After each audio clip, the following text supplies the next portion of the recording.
Dan, what are you building? A monstrosity. 55 on a 94 Chevy 4x4 chassis with a 6.2 Detroit. Why are you doing this? Because the car's going to sit and rot if I didn't. That's right.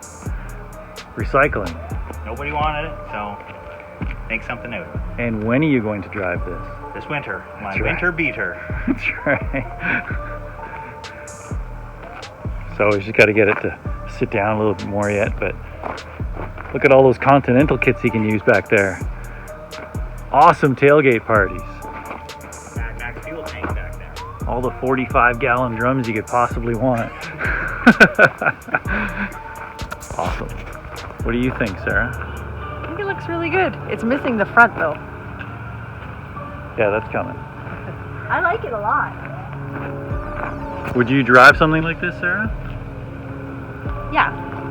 If you can put all the mod cons in, that's why I don't have one of these. You heard her. Okay, I can build her one.